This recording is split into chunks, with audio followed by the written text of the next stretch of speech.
আপনার কাছে আমি মূল্যহীন হতে পারি, ভ্যালুলেস হতে পারি, পাত্তা নাও পেতে পারি।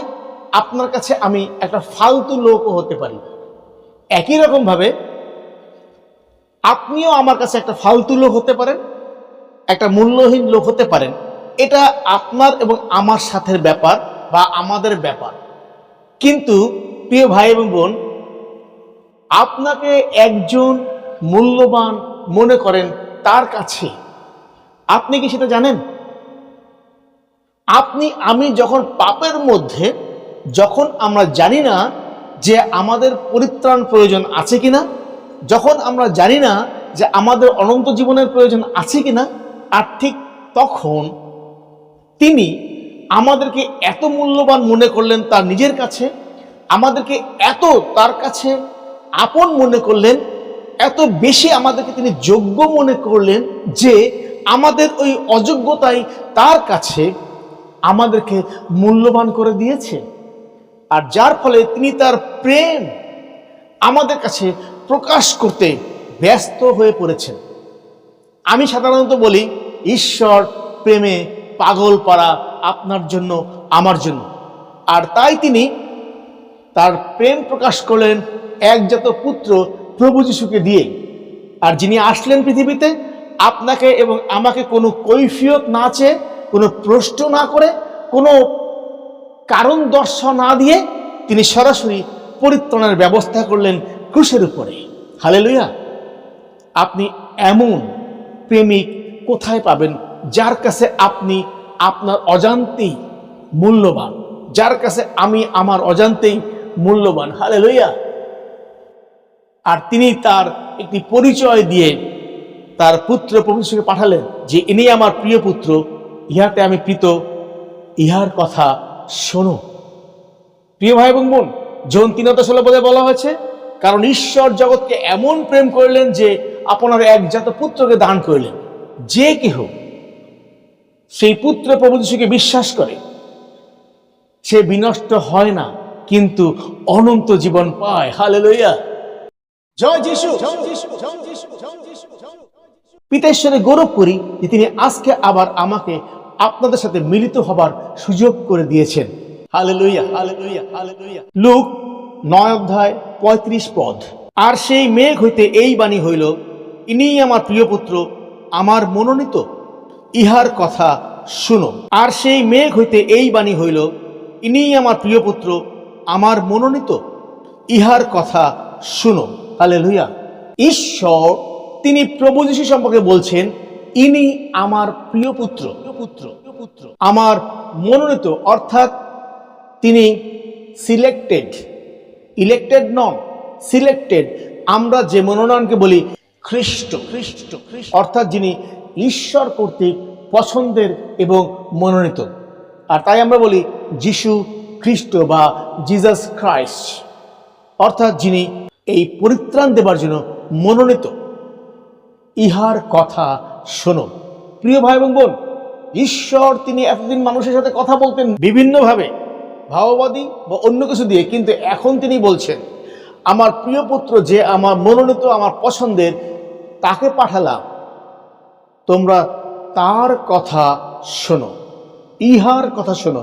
অর্থাৎ অন্যদের আর কথা শুনবার প্রয়োজন নাই, অর্থাৎ অন্য কারো কথা আমরা শুনবো না, অর্থাৎ অন্য কোনো প্রচারকের কথা আমরা শুনবো না, অর্থাৎ অন্য কোনো ভাববাদীর কথা আমরা শুনবো না, অর্থাৎ অন্য কোনো নবীর কথা আমরা শুনবো না। কিন্তু আমরা কার কথা শুনবো? ঈশ্বরের একজাত পুত্র প্রভু যীশু খ্রিস্টের কথা শুনবো। এটা ঈশ্বর তিনি আকাশ থেকে আমাদেরকে আদেশ করেছেন। আর ঈশ্বরের আদেশ মানে সেটা আমাদেরকে মানতেই হবে, কোনোভাবে ভ্রুক্ষেপ করা যাবে না, এড়িয়ে যাওয়া যাবে না। আর যদি আমি ভ্রুক্ষেপ করি বা এড়িয়ে যাই, তাহলে আমি ঈশ্বরের সেই প্রেমকে হারালাম, ঈশ্বরের সেই অনন্ত জীবনকে হারালাম, প্রভু যীশু খ্রিস্টের সেই অনুগ্রহকে আমি হারালাম, প্রভু যীশু খ্রিস্টের সেই ক্ষমাকে আমি হারালাম। প্রিয় ভাই এবং বোন, এই ক্ষেত্রে আমরা আর অন্য কারো কথা শুনতে, বিশ্বাস করতে পারবো না। শুধুমাত্র প্রভু যীশু খ্রিস্ট যা বলবেন আমরা শুধু সেটাই শুনবো এবং সেটাই বিশ্বাস করব। আমেন। যিশায় তার 9 অধ্যায় 6 পদে বলা হয়েছিল, কারণ একটি বালক আমাদের জন্য জন্মিয়াছেন, একটি পুত্র আমাদেরকে দত্ত হইয়াছে, আর তাহারই স্কন্ধের উপরে কর্তৃত্বভার থাকিবে। প্রভু যীশু খ্রিস্ট পৃথিবীতে আসবার আগে যিশায় ভাববাদীর মধ্যে দিয়ে বলা হয়েছিল যে যিশু আসবেন, একজন বালক দত্ত হইবে, একজন পুত্র দত্ত হইবে, যার উপরে কর্তৃত্বের ভার দেওয়া থাকবে। আর ঈশ্বর সেটা প্রকাশ করলেন, ইনিই আমার প্রিয় পুত্র, আমার মনোনীত। দেখেন, সে পিছনে তিনি ভাববাদীর মধ্যে যে কথা বলে গেছেন আপনার জন্য, আমার জন্য, আর সেটা এখন তিনি বললেন, এই সেই বালক, এই সেই পুত্র যে আমার মনোনীত, যার উপরে আমি কর্তৃত্বের ভার দিয়েছি, এর কথা শোনো। আর এই কথার মানে হলো অন্যদের কথা শুনবে না। আর এই কথার মানে হলো অন্য কেউ আমার মনোনীত না। আর এই কথা মানে হলো অন্য কেউ আমার পুত্র নয়। ঈশ্বর যখন কিছু বলেন তখন সেটা নির্দিষ্ট, আপনিও নির্দিষ্ট, কারণ আপনাকে তিনি ভালোবেসেছেন বলেই, আপনাকে তিনি মূল্যবান মনে করেছেন বলেই আপনার কাছে এই বাক্য উপস্থিত হয়েছে। আপনার কাছে স্বর্গের দ্বার খুলে এই বাক্য নেমে এসেছে, কারণ আপনি ঈশ্বরের পছন্দের, কারণ আপনি ঈশ্বরের কাছে মূল্যবান। আপনাকে রিয়েলাইজ করতে হবে, আপনাকে বুঝতে হবে যে আপনি কার কাছে মূল্যবান, আপনি কার কাছে পছন্দের। কারণ বাইবেল বলে, কারণ ঈশ্বর আপনাকে এমন ভালোবাসেন। ইউ হ্যাভ টু আন্ডারস্ট্যান্ড আপনার মূল্য কতখানি। তিনি আপনার দোষ দেখেন নাই, আপনার অপারগতা দেখেন নাই, আপনার অথর্বতা দেখেন নাই, আপনার অক্ষমতা দেখেন নাই, তিনি আপনার মুখের ভাষা দেখেন নাই, আপনার চেহারা দেখেন নাই, আপনার শারীরিক গঠন দেখেন নাই, কিন্তু আপনাকে তিনি পছন্দ করেছেন। আপনি তার কাছে মূল্যবান, আপনি তার কাছে প্রেমের। আর এই প্রেমের মূল্য দিতে গিয়ে তিনি একজাত পুত্র প্রভু যীশু খ্রিস্টকে দান করেছেন, যেন আপনি বুঝতে পারেন, ইয়েস, আপনাকেই ঈশ্বর প্রেম করেন, ভালোবাসেন। হালেলুয়া। কারণ আমরা পছন্দের লোককেই গিফট দেই, আর ঈশ্বর সেই গিফট তিনি আপনাকে আমাকে দিলেন। প্রথম যোহন 4 অধ্যায় 15 পদ, যে কেউ স্বীকার করিবে যে যিশু ঈশ্বরের পুত্র, ঈশ্বর তাহাতে থাকেন এবং সেও ঈশ্বরে থাকে। হালেলুয়া। ঈশ্বর আপনাকে প্রেম করে যে গিফট বা যে দান করেছেন আপনার জন্য, সেই দানকে বা সেই গিফটকে বা সেই প্রেমের ছোঁয়াকে আপনাকে বিশ্বাস করতে হবে যে তিনি ঈশ্বরের একজাত পুত্র, অর্থাৎ যিশু ঈশ্বরের একজাত পুত্র। যখন আপনি এবং আমি এটা স্বীকার করব, তখন আমার ভিতরে ঈশ্বর থাকেন এবং আমিও ঈশ্বরের ভিতরে থাকি। কি সুন্দর প্রকাশনা এখানে! এবং ঈশ্বর কি প্রেমের ছোঁয়া তিনি আমাদেরকে প্রকাশ করেছেন। আপনি কখনো ছুঁয়ে দেখেছেন কি ঈশ্বরের এই প্রেমকে? যদি আপনি ছুঁয়ে দেখেন তাহলে দেখবেন আপনার ভিতরে এক আনন্দ, এক উল্লাস প্রবাহিত হচ্ছে সর্বদা, স্রোতের মতো, ইলেকট্রিসিটির মতো। এবং আপনি সেটাকে কোনোভাবে নিয়ন্ত্রণ করতে পারবেন না, কারণ সেই নিয়ন্ত্রণের ভার ঈশ্বরের হাতে। আর সেই আনন্দ এতই আনন্দ যে জগৎ আপনাকে হিংসা করবে সেই আনন্দ দেখে। প্রিয় ভাই এবং বোন, কারণ ঈশ্বরের সঙ্গে থাকা আর ঈশ্বর আমাদের সঙ্গে থাকা, এই আনন্দ অন্য কেউ অর্থাৎ শয়তান সহ্য করতে পারে না। আর এই জন্য ঈশ্বর তিনি পুত্রকে পাঠিয়েছেন যেন আপনি সেই আনন্দের ছোঁয়া পেয়ে বুঝতে পারেন, ইয়েস, এটা তো ঈশ্বরেরই ছোঁয়া। আর এই ছোঁয়ায় আপনি পুলকিত হবেন, আপনি বুঝতে পারবেন যে আপনি অনন্ত জীবনে প্রবেশ করেছেন, আপনি বুঝতে পারবেন যে ইয়েস, আপনি মূল্যবান, আপনি ভ্যালুয়েবল, আপনি ঈশ্বরের প্রেমের ছোঁয়ার মধ্যে অবস্থান করছেন। তবে অবশ্যই তা ঈশ্বর কর্তৃক মনোনীত যে বাক্য, সেই বাক্যের ভিতরে আমাকে চলতে হবে। আমি অন্য কিছুর ভিতরে যেতে পারবো না। আমি যদি ঢাকা থেকে খুলনা যেতে চাই, তাহলে খুলনার যে গাড়ি অথবা খুলনার যে প্লেন, সেটাতে আমার উঠতে হবে। আমি যদি সেই প্লেনের পরিবর্তে সিলেটের প্লেন উঠি, তাহলে আমি খুলনা যেতে পারবো না। আমি যদি সেই গাড়ির পরিবর্তে আমি চিটাগাংয়ের গাড়িতে উঠি, তাহলে আমি খুলনা যেতে পারবো না। অতএব প্রিয় ভাই বোন, একটি মত পথ, আর তিনি প্রভু যীশু খ্রিস্ট ঈশ্বরের একজাত পুত্র। ওই পথে উঠলে পরেই, ওই পরিবহনে উঠলে পরেই, ওই প্লেনে উঠলে পরে আপনি স্বর্গে যাবেন। অন্য কোনো প্লেনে, অন্য কোনো পরিবহনে, অন্য কোনো পথে গেলে পরে আপনি আর স্বর্গে যেতে পারবেন না, কারণ সেগুলির পথের গন্তব্য নরকে। আপনি বিশ্বাস করতেও পারেন, না করতে পারেন, পছন্দ আপনার, কিন্তু ঈশ্বরের কাছে আপনি মূল্যবান। আর তাই এখানে তিনি বলছেন, যে কেউ যিশুকে ঈশ্বরের পুত্র বলে স্বীকার করে, ঈশ্বর তার সঙ্গে থাকেন এবং সেও ঈশ্বরের সঙ্গে থাকে। হালেলুয়া। যোহন 14:9 যিশু তাহাকে বলিলেন, ফিলিপ, এতদিন আমি তোমাদের সঙ্গে সঙ্গে আছি, তথাপি তুমি আমাকে কি জানো না? যে আমাকে দেখিয়াছে সে পিতাকে দেখিয়াছে। তুমি কেমন করিয়া বলিতেছ, পিতাকে আমাদের দেখাউন? তুমি কি বিশ্বাস করো না যে আমি পিতাতে আছি এবং পিতা আমাতে আছেন? এই কথার মধ্যে দিয়ে যিশু কি প্রকাশ করতে চেয়েছে? প্রভু যীশু খ্রিস্ট পৃথিবীতে এসে আপনার এবং আমার জন্য প্রতি মুহূর্তে কাজ করে গেছেন, বিভিন্ন ধরনের কাজ করে গেছেন, এবং যে কাজের মানে হলো তিনি আমার পরিত্রাণের জন্য সমস্ত কিছু রেডি করতেছেন। এবং সেই পরিত্রাণের জন্য সব রেডি করতে গেলে পর যে কাজগুলো তিনি করছেন, সেই কাজগুলো মানুষ করতে পারে না। সেই ক্ষমতা স্বর্গীয় ক্ষমতা, যা ঈশ্বর কর্তৃক প্রদত্ত হয়েছে প্রভু যীশু খ্রিস্টের কাছে। আর প্রভু যীশু খ্রিস্ট সেই কাজগুলি করছেন প্রতি মুহূর্তে। কিন্তু ফিলিপ বলছে, আমাদেরকে পিতাকে দেখাউন বা ঈশ্বরকে দেখাউন। আর তখন যিশু বলছেন যে আমাকে দেখিয়েছে সে পিতাকে দেখেছে। অর্থাৎ আমি যে কাজগুলি করছি এইটাই হয়েছে পিতার কাজ, এইটাই হয়েছে পিতার সক্রিয়তা, এইটাই হয়েছে পিতার চরিত্র, এইখানেই পিতার অবস্থান এইগুলির মধ্যে দিয়ে। কারণ এটা অন্য কেউ করতে পারে না, এটা শুধুমাত্র পুত্র করতে পারে। কারণ পুত্র মনোনীত, লেখা ছিল কি, ইনি আমার প্রিয় পুত্র, আমার মনোনীত, ইহাতে আমি প্রীত, ইহার কথা শোনো। কারণ পুত্র ছাড়া এই কাজ অন্য কাউকে করবার অধিকার দেওয়া হয়নি। এমনকি ঈশ্বরও দৃশ্যমান ভাবে আপনার কাছে এসে কোনো কাজ করবেন না, তিনিও সেটার জন্য মনোনীত নিজেকে করেননি। কিন্তু তিনি কাকে মনোনীত করেছেন? একজাত পুত্র প্রভু যীশু খ্রিস্টকে। যোহন 5:19 এবং 20 অতএব যীশু উত্তর করিয়া তাহাদিগকে কহিলেন, সত্য সত্য আমি তোমাদিগকে বলিতেছি, পুত্র আপনা হইতে কিছুই করিতে পারেন না, কেবল পিতাকে যাহা করিতে দেখেন তাহাই করেন। কেননা তিনি যাহা যাহা করেন পুত্র ও সেই সকল তদ্রূপ করেন। কারণ পিতা পুত্রকে ভালোবাসেন এবং আপনি যাহা যাহা করেন সকলেই তাহাকে দেখান। আর ইহা হয়তো মহৎ মহৎ কর্ম তাহাকে দেখাইবেন, যেন তোমরা আশ্চর্য মনে করো। হালেলুয়া।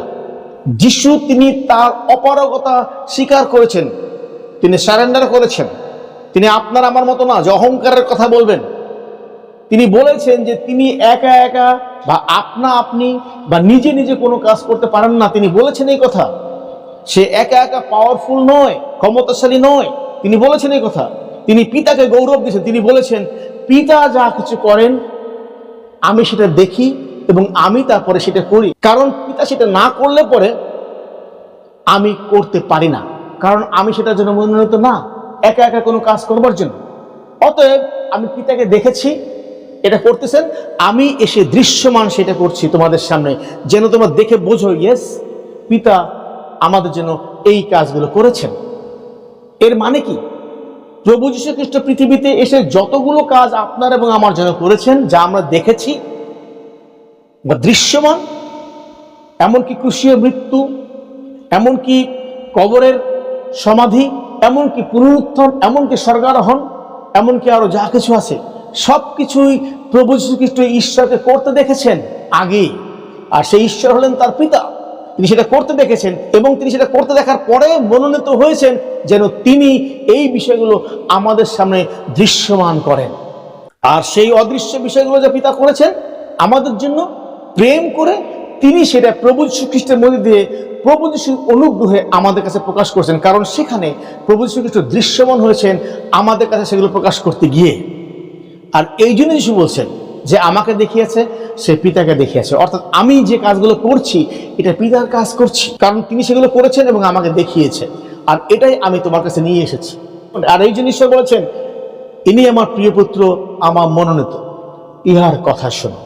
আপনি কার কথা শুনবেন? অনেকে আছে আমরা জগতে প্রকাশ করি এই কথার মধ্যে দিয়ে। যিশু বলছেন যে আমাকে দেখেছে সে পিতাকে দেখেছে, তার মানে যিশু ঈশ্বর। এটা কি বলতে বলেছেন ঈশ্বর? এটা কি বলতে বলেছেন যিশু? যিশু তো বলেননি। আপনার এবং আমার মতো কিছু লোক এগুলো বলছে। খেয়াল করবেন, তাদের কথা কিন্তু ঈশ্বর শুনতে বলেননি। বর্তমান সমাজে এরকম অনেকে সেই কাজগুলো করছেন। তাদেরকে বলা হচ্ছে বাক্যভাববাদী, যারা বিভিন্ন রকম প্রলোভনমূলক কথা বলে, প্ররোচনামূলক কথা বলে লোভের কথা বলে আপনাকে এবং আমাকে সেই পরিত্রাণের ট্র্যাক থেকে সরিয়ে নিয়ে যাচ্ছে। তারা যিশু নয় যে আপনি তাদের কথা শুনবেন। তারা মানুষ, তারা শয়তানের সন্তান। কারণ তারা যিশুর মুখের ভাষা কেড়ে নিয়ে রূপান্তরিত করে অন্য দিক দিয়ে সে আপনার কাছে প্রকাশ করতেছে, যেন আপনার কাছে সেটা শ্রুতিমধুর লাগে, মিষ্টি লাগে, মধুর মতো লাগে। কিন্তু মনে রাখবেন, সেগুলো ভ্রান্ত বা ভ্রান্ত কথা। ঈশ্বর বলছেন আপনাকে যিশুর কথা শুনতে, অথবা আপনি যিশুর কথা শুনবেন, অন্যের কথা নয়। আর তাহলেই আপনি ঈশ্বরের গৌরবের জন্য তার প্রেমের ছোঁয়ায় থাকবেন। আমেন। প্রথম যোহন 5:5 কে জগৎকে জয় করে? কেবল সেই যে বিশ্বাস করে যিশু ঈশ্বরের পুত্র। খুব স্ট্রেট কথা, খুব সরাসরি কথা, কোনো ভাঁজ দেওয়া কথা নয়, কোনো ভুলানো কথা নয়, খুব স্ট্রেট কথা। কে জগৎকে জয় করে, অর্থাৎ জগতের এই অবস্থা থেকে কে বেরিয়ে আসতে পারে? কেবল সেই যে বিশ্বাস করে যিশু ঈশ্বরের পুত্র। এখানে বলা হয়নি যে বিশ্বাস করে যিশু একজন মানুষ, এখানে বলা হয়নি যিশু একজন ভাববাদী, এখানে বলা হয়নি যিশু একজন নবী, এখানে বলা হয়নি যিশু ঈশ্বর। এটা বলা হয়নি, এখানে বলা হয়েছে যিশু ঈশ্বরের পুত্র। প্রিয় ভাই এবং বোন, আপনি কি বিশ্বাস করছেন? আমরা দেখতে পাই না, কিন্তু আপনি জানেন। কিন্তু বাইবেল আমাদেরকে বলছে যারা আমরা বিশ্বাস করি যিশু ঈশ্বরের পুত্র, এই বিশ্বাসের বাইরে গেলে পরে আমরা আর ঈশ্বরের মহিমার ভিতরে থাকতে পারবো না। ইহার কথা শোনো, কারণ সে মনোনীত। আমার কথা নয়, অন্য মানুষের কথা নয়, অন্য প্রচারকের কথা নয়, কিন্তু প্রভু যীশু খ্রিস্টের কথা, যা লিপিবদ্ধ আছে বাইবেলে। প্রথম যোহন 5:12 পুত্রকে যে পাইয়াছে সে জীবন পাইয়াছে, ঈশ্বরের পুত্রকে যে পায় নাই সে সেই জীবন পায় নাই। কি সুন্দর মধুর কথা। ঈশ্বর বলেননি যে যে আমাকে পেয়েছে, যে ঈশ্বরকে পেয়েছে, যে ভাববাদীকে পেয়েছে, যে অব্রাহামকে পেয়েছে, যে দাউদকে পেয়েছে, এই কথাগুলো ঈশ্বর বলেননি। ঈশ্বর নিজের কথাও বলেননি যে যে আমাকে পেয়েছে। তিনি বলেছেন যে পুত্রকে পেয়েছে সে সেই জীবন পেয়েছে, যে পুত্রকে পায় নাই সে জীবন পায় নাই। অর্থাৎ ঈশ্বর তার প্রেমের মহিমা, প্রেমের ছোঁয়া তিনি পুত্রের মধ্যে দিয়ে আপনাকে দিয়েছেন। আর এই পুত্রের মধ্যে দিয়ে আপনি মুদ্রাঙ্কিত হয়েছেন, আপনি পরিচিত হয়েছেন ঈশ্বরের কাছে সামনাসামনি। যদি পুত্রকে দেখা না যায় আপনার ভিতরে, তাহলে আপনাকে ঈশ্বর দেখবেন না, কারণ পুত্রই সমস্ত কিছু। আর যিশুকে যখন আমরা বিশ্বাস করি ঈশ্বরের পুত্র রূপে, আর তখন আমাদের মধ্যে ঈশ্বরের প্রেমের সমস্ত কিছু নেমে আসে এবং তিনি আমাদেরকে দেখতে পান। ইয়েস, আপনি সেই ব্যক্তি যাকে ঈশ্বর খুঁজছেন। হালেলুয়া। কিন্তু যদি তা দেখতে না পান, কিন্তু যদি আপনার ভিতরে যিশুকে দেখা না যায়, কিন্তু যদি আপনি যিশুকে ঈশ্বরের পুত্র বলে বিশ্বাস না করেন, তাহলে ঈশ্বরও আপনাকে দেখেননি। এখানে বলেনি যে যিশুকে ঈশ্বর বলে বিশ্বাস করো, এখানে বলেছে যিশুকে ঈশ্বরের পুত্র বলে বিশ্বাস করতে হবে। প্রিয় ভাই এবং বোন, প্রভু যিশুকে যে কাজের জন্য পাঠানো হয়েছে, সেই কাজে তার যে পদমর্যাদা স্বর্গীয়, সেই পদমর্যাদাকে আপনাকে বিশ্বাস করতে হবে। আমি কোনো একটা অফিসে যদি সুইপারের কাজ নেই, প্রতিদিন আমাকে সে ড্রেন পরিষ্কার করতে হবে, ঝাড়ু দিতে হবে, ময়লা পরিষ্কার করতে হবে, আমাকে সেখানে সুইপার উপাধি নিয়েই কাজ করতে হবে। আমি প্রচার করছি না কি সেটা তাদের কাছে কোনো কিছু ব্যাপার নয়, সেই পরিচয় আমাকে দিতেও পারবো না, তারা সেই পরিচয় আমাকে মূল্যায়নও করবে না। যদি তারা সেখানে বলে আমি একজন প্রচারক, তাহলে তারা সেখানে হাসির পাত্র হবে, টিটকারের পাত্র হবে। কিন্তু যদি বলে আমি একজন সুইপার, তখন তারা বুঝবে ইয়েস, সে সুইপার, তাকে বেতন দিতে হবে। আমি যখন সেখানে সুইপারের কাজ করবো, তখন আমাকে সুইপার হিসেবেই তারা মূল্যায়ন করবে, প্রচারক হিসেবে নয়, কারণ আমি সেখানে সুইপারের কাজ নিয়ে গিয়েছি। প্রভু যীশু খ্রিস্ট পৃথিবীতে তিনি ঈশ্বরের পুত্র পরিচয় নিয়ে এসেছেন এই কাজগুলো করতে। অতএব এই পরিচয়েই তাকে আমাদেরকে বিশ্বাস করতে হবে।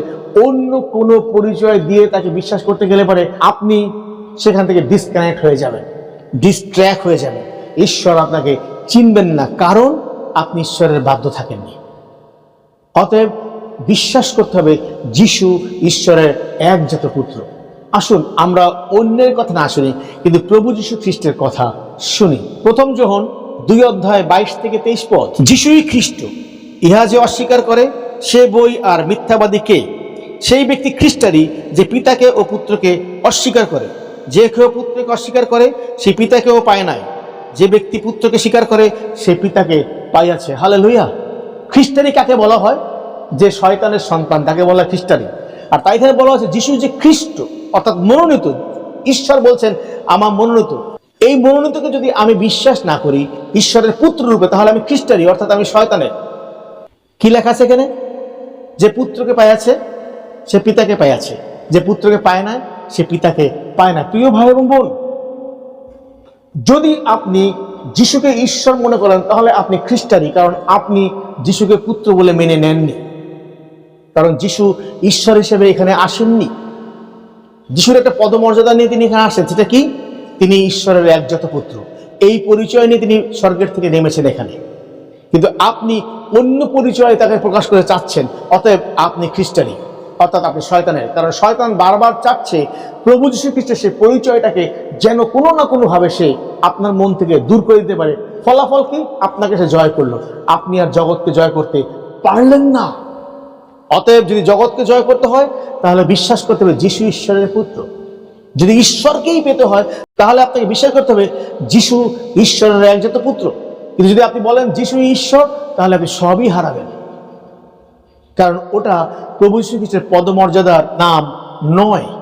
আসুন আমরা বিশ্বাস করি যিশু ঈশ্বরের একজাত পুত্র এবং তা গ্রহণ করি, যেন ঈশ্বর গৌরবান্বিত হন। কারণ এটা ঈশ্বরের দেওয়া নিয়ম, আপনার আমার তৈরি করা নিয়ম নয়। তিনি বলেছেন ইহার কথা শোন। অতএব আমরা যেন যিশুর কথা শুনি, অন্যের কথা নয়। যোহন তার 5:43 পদ। আমি আপন পিতার নামে আসিয়াছি, আর তোমরা আমাকে গ্রহণ করো না। অন্য কেহ যদি আপনার নামে আইসে তাহাকে তোমরা গ্রহণ করিবে। হালেলুয়া। প্রভু যীশু খ্রিস্টের কি সুন্দর কথা এখানে। আমি আপন পিতার নামে এসেছি, অর্থাৎ আমি যদি পুত্র হই তাহলে তো পিতার নামেই আমি আসবো। আর আমি যদি ঈশ্বর হই তাহলে তো আমি আমার নামে আসবো। তাহলে তো আমি পিতার নামে আসতে পারলাম না। তাই যিশু এখানে বলছেন আমি আপন পিতার নামে এসেছি, অর্থাৎ আমি পুত্র হয়ে এসেছি। আর পুত্র হয়ে যখন এসেছি তখন আমার পিতা আছেন, তিনি কে? ঈশ্বর। আর তাই তোমরা আমাকে গ্রহণ করতে চাচ্ছ না, কারণ আমি পিতার নামে এসেছি। তাই যিশু বলছেন যখন অন্যরা নিজের নামে আসে তখন তাহাকে তোমরা গ্রহণ করো। সেই গ্রহণে আপনি পরিত্রাণ বা অনন্ত জীবন পাবেন না। আপনাকে অনন্ত জীবন বা পরিত্রাণ পেতে গেলে অবশ্যই পিতার নামে যে পুত্র এসেছেন তাকে বিশ্বাস করতে হবে পুত্র হিসাবে। হালেলুয়া। কি করতে হবে? অন্যের কথায় ভুলবেন নাকি যিশুর কথা শুনবেন? বাইবেল বলছে ইহার কথা শুনো। মার্ক 10:17 এবং 18 পদ।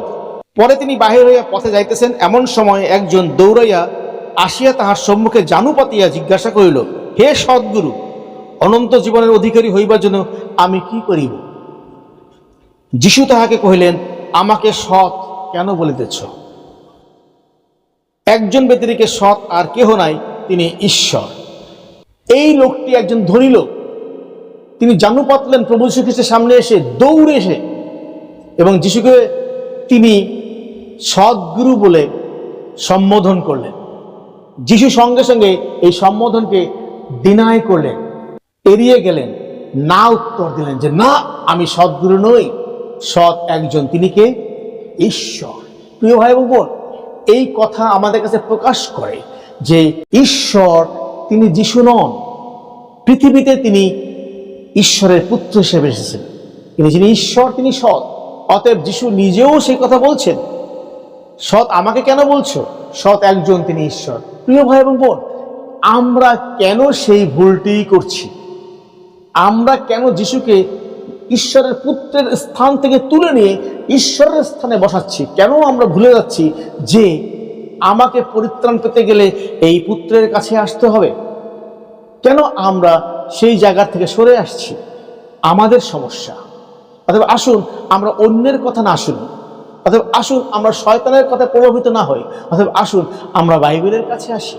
বাইবেল স্টাডি করি, বাইবেল পবিত্র আত্মা দ্বারা পরিচালিত হয়ে আপনার ভিতরে সত্য প্রকাশ করবে। কারণ লেখা আছে, আর সত্যের আত্মা আসিয়া আমাদিওকে সমস্ত সত্য পথে পরিচালিত করবেন, সমস্ত সত্য পথে। আর তখন শয়তান সেখান থেকে পালাবে।